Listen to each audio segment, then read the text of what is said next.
A single glance at a coffee bean rolling across the table was all it took for the soldier to realize something horrific. Their offshore outpost, battered by years of relentless waves, was tilting. If their four-man squad didn't evacuate immediately, they were all dead meat. To make matters worse, they had already been stationed on this isolated watchtower for 2 grueling years. Their rations and daily supplies were virtually gone, yet headquarters had completely blown past the mandatory 2-year rotation deadline. No relief crew had been dispatched, and no supply ships were anywhere in sight. Just as panic about their survival began to set in, a soldier spotted a glimmer of hope. A suspicious vessel was cutting through the distant waves, heading straight for them. Strangely, the outpost's radar picked up absolutely no signal from the approaching craft. One of the soldiers, a black private, assumed it had to be their long-awaited relief ship. But the commander, sensing something was off, wasted no time ordering the outpost into lockdown. Uncertain whether the newcomer was friend or foe, he had his men train the heavy artillery right on the mysterious vessel. Tension reached a boiling point as the ship drew closer. Amy, the communications officer, repeatedly blasted warnings over the radio, but was met with nothing but dead silence.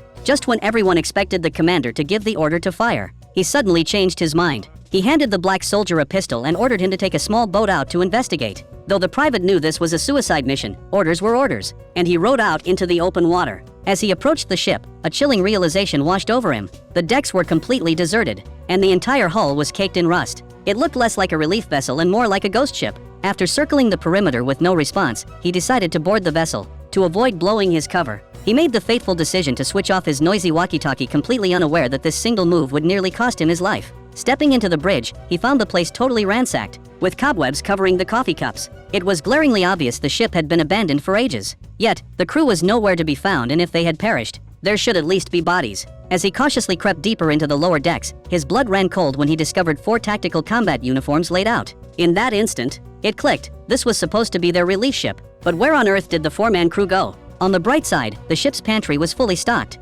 Having starved for days, the private grabbed some crackers and started wolfing them down. Meanwhile, back at the outpost, the commander was losing his mind. With nothing but static coming from the private's radio, he assumed the worst. Left with no choice, he prepared to initiate a nuclear strike to obliterate the ship. At the absolute last second, the private suddenly remembered he had muted his radio. Flicking it back on, the frantic chatter nearly scared him out of his skin. We've gone live. Repeat, we've gone live.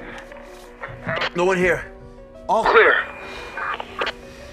And he quickly reported his status, narrowly escaping a friendly fire disaster. Under the commander's orders, the private towed the relief ship back to the outpost. Upon learning that the commander had almost vaporized him, the private couldn't help but hurl a few choice words his way. But the commander had no time for arguments. He needed to find out what happened to the missing crew. They had the engineer restore power to the vessel and extracted the ship's log, only to uncover a bizarre navigation route. The relief ship had been circling their outpost for a long time. Meanwhile, the rest of the crew wasn't idling. The bald engineer worked through the night to repair the ship's engine, while the private radioed headquarters to report that the relief ship was secured and they would be heading home in 2 days. Thanks to the engineer's technical wizardry, the engine was up and running in no time.